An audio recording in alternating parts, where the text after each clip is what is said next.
예수님이 변화산에서 그 모습을 변하신 아주 유명한 사건입니다. 예수님은 모습이 변하실 때 그 영광스러운 모습을 모든 사람에게 보이시지 않으셨어요. 아마 예수님이 이 모습을 대제사장들에게 보이셨다라면, 바리새인들에게 보이셨다라면, 유대인들에게 보이셨다라면 예수님이 과연 십자가를 지실 필요가 있었을까? 저는 그런 궁금증이 생겼습니다. 어쨌든 예수님은 이러한 모습을 모두에게 보이지 않으셨고, 또 제자들에게도 다 같이 보여주신 것이 아니라 제자들 가운데 특별히 베드로와 야고보와 그 형제 요한 12제자 중에 이 3명만을 뽑아서 변화산에 데리고 올라가셔서 예수님의 변하신 그 모습을 보여주셨습니다.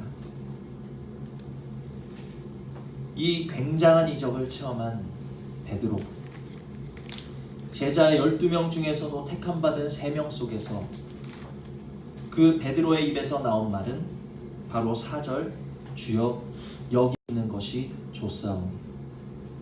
내가 여기서 초막셋을 지어서 주를 위하여, 모세를 위하여, 엘리야를 위하여 초막을 짓고 내가 여기서 당신들을 섬기면 좋겠습니다. 은혜에 충만하여지고 정신이 현황하여지고 그냥 그 변화된 모습 속에서, 그 영광된 모습 속에서 얼마나 또 기쁘고 그러한 체험이 놀랍고, 아마 경험해보지 않으면 이런 것들을, 이런 베드로의 기분을, 감정을 다 알 길이 없을 것입니다. 혹시 저와 여러분 중에도 이러한 베드로와 같은 자리에 계신 분이 있을 것입니다. 하나님께서 은혜를 부으시는데 예배를 통해서 은혜를 부어주시고, 말씀을 통해서 은혜를 부어주시고, 기도하는 가운데 은혜를 부어주시면 그 은혜를 받을 때는 모두에게 주시는 은혜도 아니에요. 나한테만 따로 주시는 은혜 같은 거예요.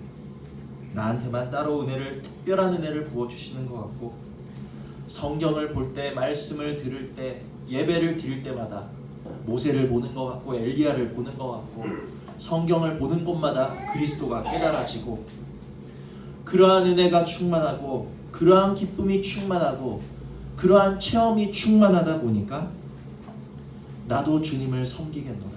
내가 이곳에서 초막을 짓고 주님을 섬기겠노라. 나는 결코 주님을 떠나지 아니하겠노라. 내가 당신을 위하여 평생을 헌신하겠노라. 아마 그렇게 고백하시는 분이 계실 것입니다. 또 계셨을 것입니다. 우리가 또 한 본문을 보시겠습니다. 오늘은 본문이 2곳이에요. 마태복음 26장을 보십니다.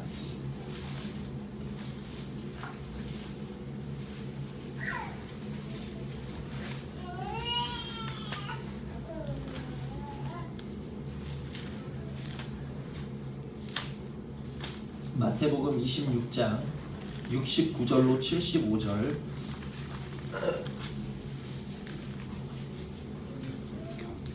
마태복음 26장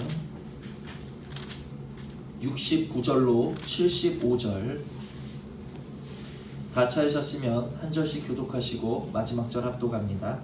베드로가 바깥들에 앉았더니 한 비자가 나와 가로되 너도 갈릴리 사람 예수와 함께 있었도다 하거늘.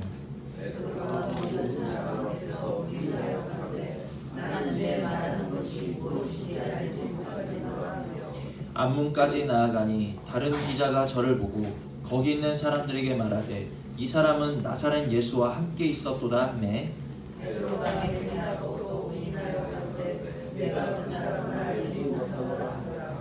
조금 후에 곁에 섰던 사람들이 나와 베드로에게 이르되 너도 진실로 그 당이라 내 말소리가 너를 표명한다 하거늘.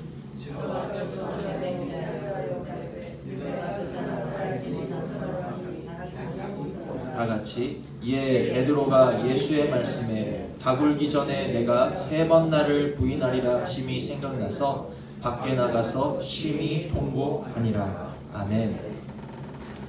조금 전에 본문은 예수님의 영광스러운 변화를 직접 체험했던 베드로의 본문이었고, 지금의 본문은 또 어떤 본문입니까? 예수님이 십자가를 지시기 위하여서 잡혀가셨을 때 잡히신 예수님을 부인하는 베드로의 모습입니다. 대제사장이 와서 너도 예수를 따르는 자였지 라고 한 것이 아니라 아주 작은 계집종 하녀가 와서 당신도 예수와 같이 다니지 않았습니까? 라고 묻는 그 작은 말에도 나는 예수를 알지 못한다 하면서 예수님을 향하여 저주하고 맹세하면서 부인했던 베드로, 심지어 닭이 울리기 전까지는 3번이나 예수님을 부인하면서도 자기가 무슨 짓을 하는지 깨닫지 못했습니다. 그러다가 닭이 울자 그제서야 예수님의 말씀이 기억나고, 닭이 울자 그제서야 자신의 모습이 깨달아지고, 닭이 울자 그제서야 부끄러움에 죄송함에 눈물을 쏟아내고 있는 이 베드로의 모습. 혹시 우리 중에도 이 베드로와 같은 자리에 계시는 분이 있을 것입니다. 작은 바람에도, 작은 시험에도, 작은 문제에도 예수님을 외면하고 또 부인하고 원망하는 모습, 그리고 모든 믿음도 잃어버리고 소망도 잃어버리고 감사도 잃어버리고 신앙이라는 것이 남아있지 않은 듯한 그러한 모습으로 다 잃어버린 모습으로 낙심하여서 주저앉아 있는 그러한 모습, 아마 그러한 자리에 계셔 보셨을 것이고 혹은 지금도 그 자리에 계신 분이 있을 것입니다. 오늘 이렇게 두 편의 본문을 우리가 살펴보았는데, 은혜가 충만했던 사람도 베드로였습니다. 그리고 예수님을 지금 부인하고 낙심하고 있는 사람도 베드로였습니다. 감사와 찬양이 충만했던 모습도 저와 여러분의 모습이었고, 예수님을 원망하기도 하고 두려움의 낙심 가운데 신앙의 모든 것을 잃어버리고 그냥 좌절의 그 자리에 머물러 있는 그 모습 역시도, 울고 있는 그 모습 역시도 저와 또 여러분의 모습일 것입니다. 오늘의 본문을 통해서 저와 여러분이 돌아보시고 깨달아야 할 모습은, 은혜가 충만하다고 하여서 그것이 앞서가는 모습이 아니라는 것이죠. 또한 내가 지금 넘어졌다라고 하여서 그것이 또 뒤처지는 모습도 아니라는 것을 저와 여러분은 깨달으실 수 있는 은혜가 있기를 원합니다. 한 해 동안 우리는 은혜를 받기도 하였고 넘어지기도 하였습니다. 또다시 일어서기도 하였고 달려가기도 하다가 잠시 쉬기도 하였고, 우리는 여러 가지 모습으로 주님을 섬겨서 이 자리까지 왔다라는 거예요.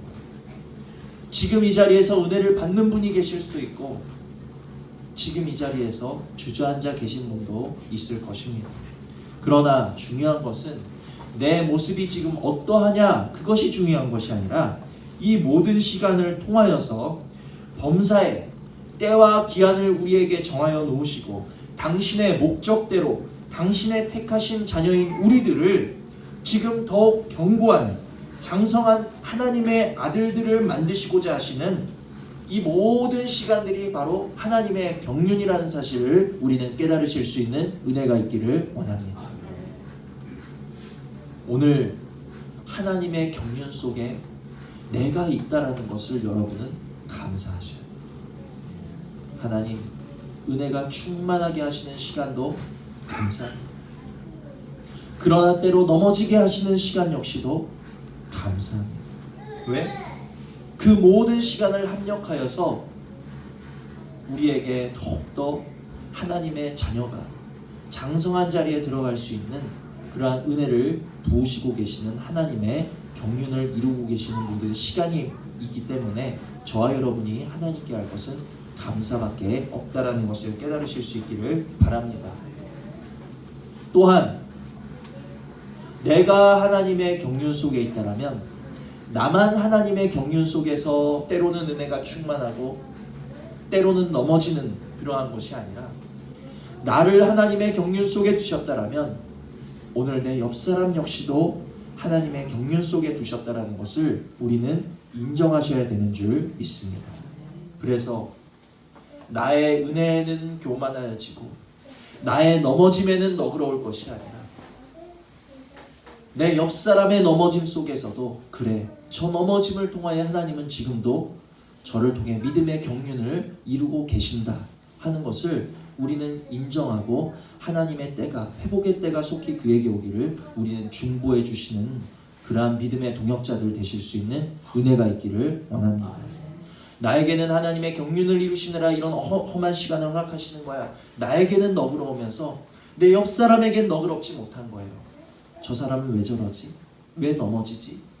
판단하고 정죄의 자리에서 이제 우리 모두는 떠나실 수 있는 은혜가 있기를 주님의 이름으로 축원을 드립니다.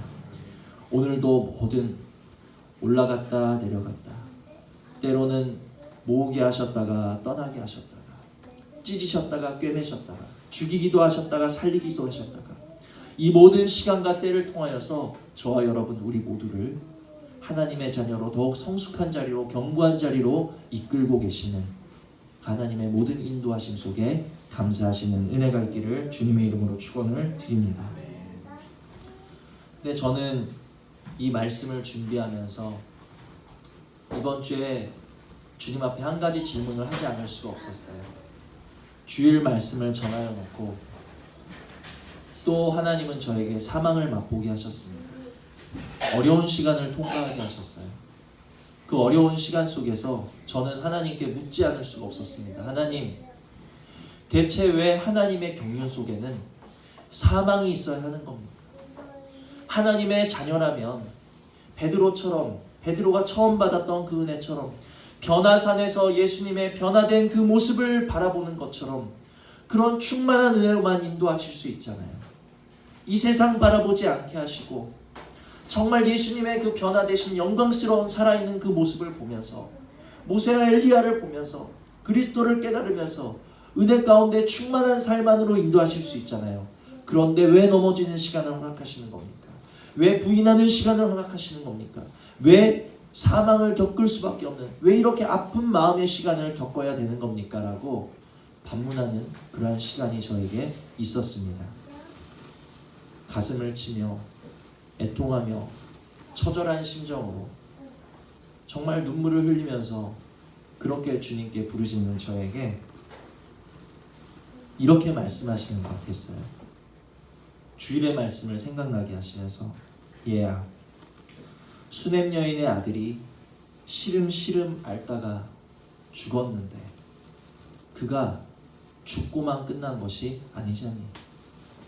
그의 죽음을 통해서 그는 엘리사의 생명으로 다시 거듭날 수 있었다 하는 것을 저에게 다시 깨닫게 하시면서 무엇을 가르쳐 주셨냐 하면, 하나님의 자녀들이 겪는 모든 종류의 사망의 시간은 바로 예수 그리스도의 생명으로 다시 살게 되어지는 시간이라는 것을 저에게 깨닫게 해주셨다는 것입니다.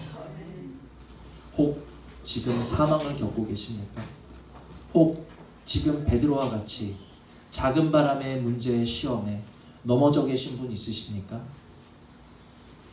우리에게 그러한 시간을 허락하시는 이유는 그 시간을 통하여서, 그 사망의 시간을 통하여서 나의 눈이 예수 그리스도의 눈으로 바뀌어지는 시간, 나의 입이 예수 그리스도의 입으로 바뀌어지는 시간, 우리의 손이 예수 그리스도의 손으로 바뀌어지는 시간, 우리의 마음이, 우리의 생명이 나의 것이 아니라, 나의 천연적인 내 성질의 것이 아니라 주님의 마음, 주님의 성품, 주님의 생명으로 바뀌어져가는 시간이 바로 그 사망을 통하여 우리에게 이루어진다라는 것을 깨달으실 수 있는 은혜가 있기를 원합니다.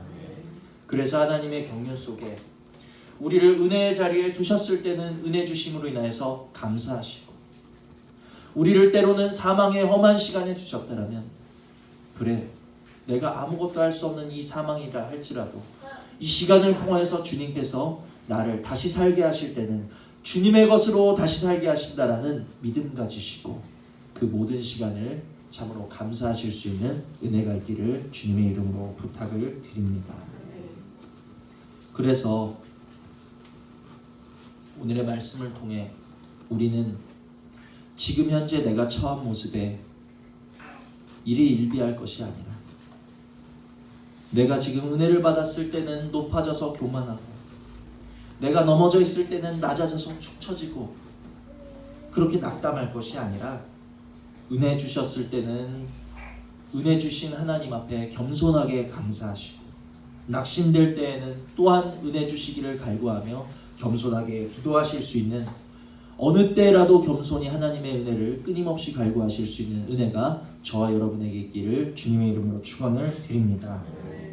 우리가 그렇게 주님의 은혜를 구할 때 우리는 이 모든 시간, 은혜의 시간, 때로는 사망의 시간, 낮과 밤을 거쳐서 하루가 지나가듯이 우리가 모든 시간을 거쳐서 점점 어제보다 오늘, 오늘보다 내일 하나님의 자녀로 성장하여 간다는 사실을 기억하실 수 있는 은혜가 있기를 원합니다. 또한 오늘의 모습으로 내 옆사람을 판단하지 마시고 오늘 넘어져 있는, 오늘 실족한 내 옆사람을 바라보면서 판단하고 정죄하지 마시고 저 사람은 왜 저래? 저렇게 오래 예수님을 믿었으면서 왜 저래? 예수님 믿는다는 사람이 저거밖에 안 돼? 왜 저 사람은 저런 부족한 모습이지? 판단할 것이 아니라 오늘의 모습으로 그를 판단할 것이 아니라 저를 반드시 생명으로 다시 살게 하실 그 주님의 경륜을 믿으시면서 속히 그를 일으켜 주시기를 중보해 주실 수 있는 따뜻한 사랑의 중보가 저와 여러분에게 서로서로에게 있기를 주님의 이름으로 축원을 드립니다. 마지막으로 우리가 기억하셔야 될 것은 그러나 모두가 하나님의 자녀는 아니라는 사실입니다. 우리가 하나님의 경륜 속에서 때로는 은혜에 있고 때로는 넘어짐과 낙심에 있지만 하나님의 자녀라면 그 모든 시간을 합력하여서 선을 이루어 가신다라는 거예요.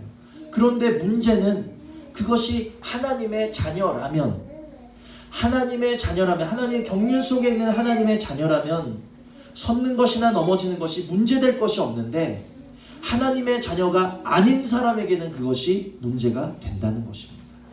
우린 이것을 두려워하셔야 돼요. 내가 무엇을 먹을까? 무엇을 마실까? 무엇을 입을까? 이 세상에서 어떻게 살아가야 되지? 어떤 회사를 들어가야 되고 누구와 결혼해야 되고 어떤 집을 살아야 되고 내가 자산을 얼만큼 모아둬야 내 노후를 편하게 보낼 수 있지?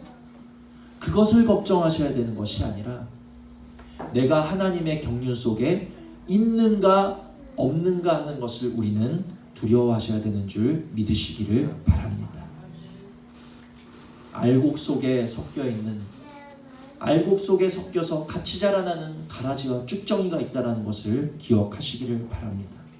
반석 위에 세운 집이 있고 모래 위에 세운 집이 있다는 것을 기억하시기를 바랍니다. 모두가 하나님의 자녀일 수는 없다라는 그 두려운 사실 앞에서 저와 여러분 두려움으로 구하셔야 될 것은 내가 이 땅에서 무엇으로 살아갈까를 두려워하실 것이 아니라 내가 오늘 하나님의 경륜 속에 있는 하나님의 자녀인가 아닌가를 두려워하시면서 주님 알곡 아닌 자의 자리에 두셔서 바람이 불 때 대마처럼 세상으로 나아가는 자리에 내가 있지 않도록 내 사랑하는 자들이 있지 않도록 우리 교회 성도들이 있지 아니하도록 오늘도 저와 여러분은 겸손한 마음으로 간구하시면서 주님 앞에 기도하셔야 될 제목이 바로 이것이라는 것을 기억하실 수 있는 은혜가 있기를 원합니다. 그러므로 올 한 해 동안도 우리는 많은 순간 때로는 은혜가 충만한 자리에도 있어봤고 때로는 은혜가 식어버리고 낙심하여 좌절한 자리에도 있어 보셨을 것입니다. 그러나 그 모든 시간을 합력하여서 주님은 오늘 여기까지 우리를 인도하셨고 저는 믿기를 정말 어제보다 오늘 우리는 변화된 모습으로 한층 성숙한 모습으로 또 나타난 줄 믿습니다. 그렇게 우리를 한 해 동안 인도하여 오신 그 하나님 앞에 감사로 마무리하실 수 있는 복된 12월 되실 수 있는 은혜가 있기를 원하면서 또 한편으로는 지금 넘어져 있는 내 형제를 하나님의 경륜 속에서 반드시 일으켜 세워주실 것인데 일으켜 세워주신 시간이 속히 올 수 있도록 위해서 중보해 주실 수 있는 은혜가 또한 우리에게 있기를 원하면서 마지막으로 내가 내 사랑하는 우리의 자녀와 아들, 딸들과 우리의 성도들이 우리의 가정이 우리의 사업장이 하나님의 경륜 속에 있는 하나님의 자녀들 오늘도 될 수 있도록 은혜 내려달라고 정말 그것을 두려움 가운데 간구하실 수 있는 복된 은혜가 저와 여러분에게 있으셔서 정말 이 12월을 마감하고 한 해를 다시 맞이할 때에도 우리를 하나님의 경륜 속에서 더욱 성장하고 더욱 견고하고 더욱 아름다운 하나님의 자녀들로 가꾸어 나가시는 것을 우리 서로가 볼 수 있는 복된 은혜가 우리 모두에게 있기를 주님의 이름으로 축원을 드립니다. 들으신 말씀 생각하시면서 우리 잠시 기도하시겠습니다.